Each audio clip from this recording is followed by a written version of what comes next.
Hi hello, പൂമുറ്റം ചാനലിൻ്റെ പുതിയൊരു video ആണ്. ചെടികൾ കണ്ടപ്പം തന്നെ മനസ്സിലായില്ലേ, ഇന്ന് അഗ്ലോനിമയുടെ കുറച്ച് കാര്യങ്ങളാണ്.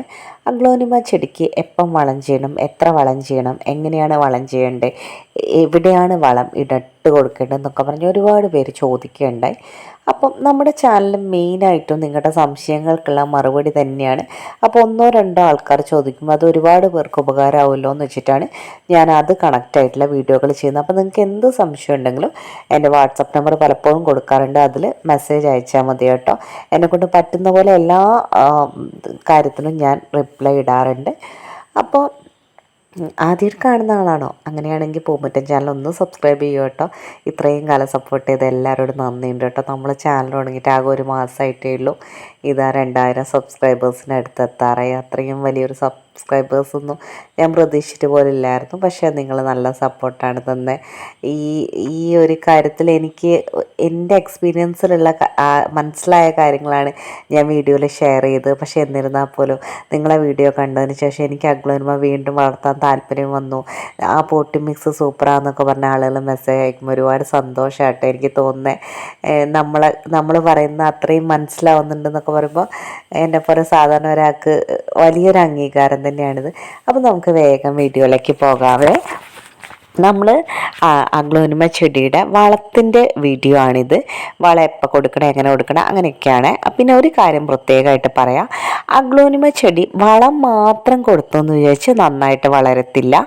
അതിന് കൃത്യമായിട്ടുള്ള നല്ല രീതിയിലുള്ള ഇൻഡയറക്റ്റ് ലൈറ്റും വെള്ളത്തിൻ്റെ കാര്യം പോട്ടി മിക്സും ഒക്കെ ഇമ്പോർട്ടൻ്റ് ആണ്. അതൊക്കെ പറഞ്ഞിട്ടുള്ള വീഡിയോ നമ്മൾ ഇതിന് മുന്നേയും ചെയ്തിട്ടുണ്ട്. അതുകൊണ്ട് ഇതിൽ ബ്രീഫായിട്ടൊന്ന് ആ കാര്യങ്ങളോട് പറഞ്ഞു പോകാം. ലാസ്റ്റിൽ ആദ്യം തന്നെ വളങ്ങളെ പറ്റി തന്നെ പറയാം കേട്ടോ. ഒരുപാട് പേര് ചോദിക്കുകയുണ്ടായി എപ്പോഴാണ് വളം ചെയ്യേണ്ടത്, എങ്ങനെയാണ് വളം ചെയ്യേണ്ടതെന്ന്. വളങ്ങൾ മാസത്തിൽ ഒരു പ്രാവശ്യം മാത്രമേ അഗ്ലോനിമയ്ക്ക് ചെയ്യേണ്ട ആവശ്യമുള്ളൂ കേട്ടോ. അല്ലാതെ എപ്പോഴെപ്പോഴും വളം കൊടുത്തു കഴിഞ്ഞാൽ ചെടിക്ക് സ്ട്രെസ്സാണ് വരുന്നത്. അപ്പം അത് ഏത് വളം കൊടുക്കണമെന്ന് ഒരുപാട് പേര് ചോദിക്കുകയുണ്ടായി. ഇപ്പോൾ പൂക്കളിടുന്ന ചെടികൾക്കൊക്കെയാണ് നമ്മൾ മെയിനായിട്ട് ഫോസ്ഫറസ് പൊട്ടാഷൊക്കെ ഉള്ള വളങ്ങൾ കൊടുക്കേണ്ടത്.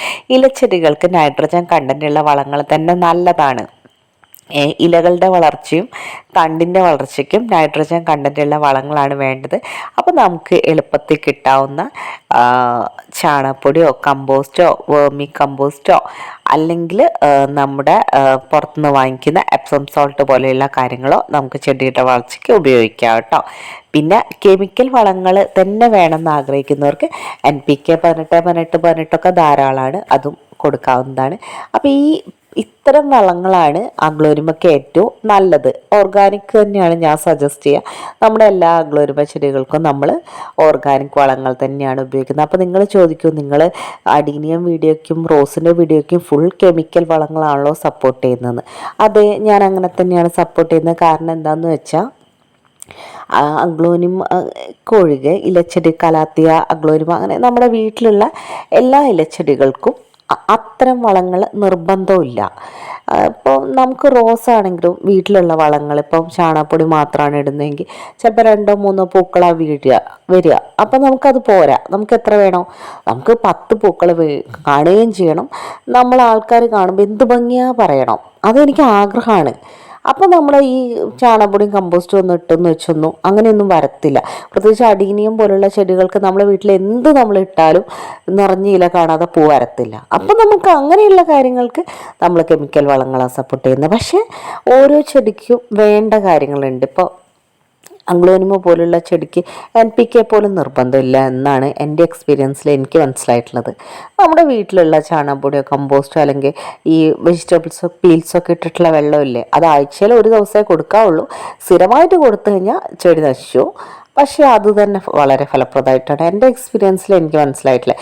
നിറയെ ഷൂട്ട്സ് വരും. നമ്മൾ നല്ലൊരു പോട്ടി മിക്സ് ഒക്കെ എടുത്താൽ ഒരുപാട് ഷൂട്ട്സ് വരും.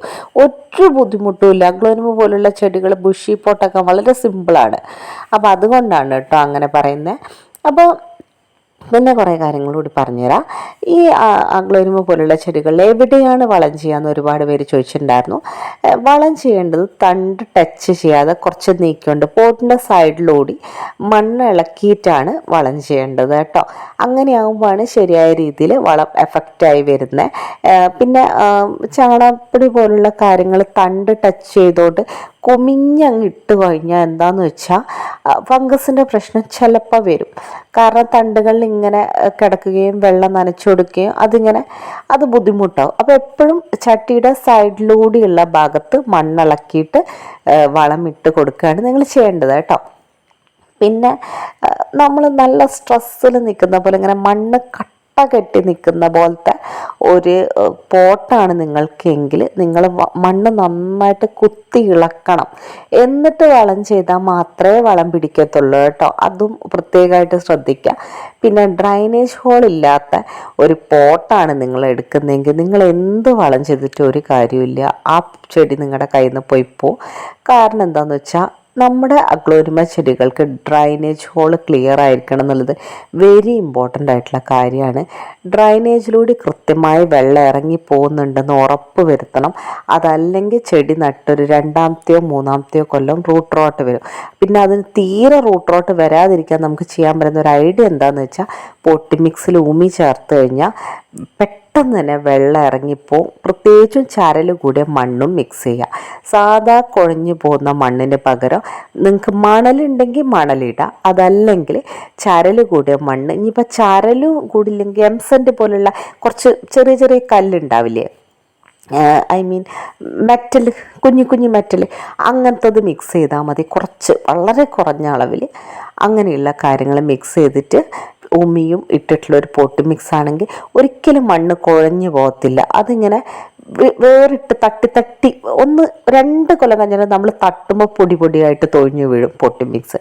അങ്ങനെയുള്ള ഒരു പോട്ടി മിക്സാണ് നിങ്ങൾ എടുക്കുന്നതെങ്കിലാണ് ചെടി നന്നായിട്ട് വരുന്നത്. പിന്നെ അഗ്ലോനിമ ചെടികളിൽ എപ്പോഴാണ് വളം ചെയ്യേണ്ടതെന്ന് വെച്ചാൽ മാസത്തിലൊരിക്കലാണ് ചെയ്യേണ്ടത്. വളങ്ങൾ ഒരിക്കലും കൂട് കെട്ടിയ പോലെ ഇങ്ങനെ നിറച്ചിട്ട് കൊടുക്കരുത്. ഇപ്പോൾ ചാണകപ്പൊടിയൊക്കെ ആണെങ്കിൽ 1 പിടി 1.5 പിടി ചെടിയുടെ സൈസ് അനുസരിച്ച് 2 പിടി, അങ്ങനെ അതിൽ കൂടുതലൊന്നും നിങ്ങൾ വളങ്ങൾ ചെയ്യരുത്. അതേപോലെ ഒരിക്കലും തണ്ടടുപ്പിച്ച് വളങ്ങൾ ഇടരുത്. അതേപോലെ കട്ടിയായിട്ടുള്ള പോട്ടാണ്, ഇങ്ങനെ മണ്ണിങ്ങനെ കുനിഞ്ഞ് കുത്തി നിറച്ച് വെച്ചിരിക്കുകയാണ്, തീരെ ഇങ്ങനെ കട്ട പിടിച്ചിരിക്കുന്ന മണ്ണാണെങ്കിലും അതിലേക്ക് ഓവർ ഫെർട്ടിലൈസേഴ്സ് വന്നു കഴിഞ്ഞാൽ ചെടി നശിച്ചു പോവും. ഡ്രൈനേജ് ഹോളൊക്കെ ക്ലിയർ ചെയ്യുക. അപ്പോൾ ഇത്രയും കാര്യങ്ങളൊക്കെ നിങ്ങൾ വളം ചെയ്യുമ്പോൾ ശ്രദ്ധിക്കണം. പിന്നെ വളം കൊടുക്കുന്ന സമയം രാവിലെ അല്ലെങ്കിൽ ഒരു 5 മണിക്ക് ശേഷം. ഈ സമയത്ത് മാത്രമേ ഏത് വളങ്ങളും കൊടുക്കാൻ പാടുള്ളൂ.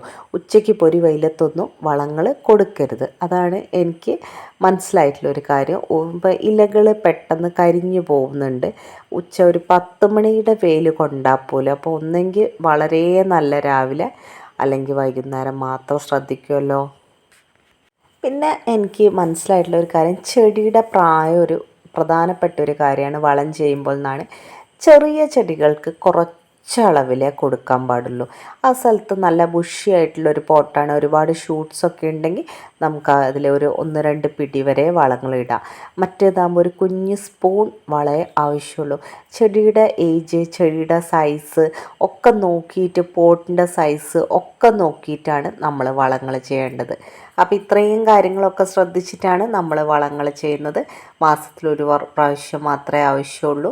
പിന്നെ വേറൊരു കാര്യം പറയാം, നമ്മൾ ഫംഗസ് വരാതെ ചെടിയെ പ്രൊട്ടക്റ്റ് ചെയ്യാൻ സാഫ് പോലെയുള്ള കാര്യങ്ങൾ അടിച്ചു കൊടുക്കുന്നത് നല്ലതാണ്.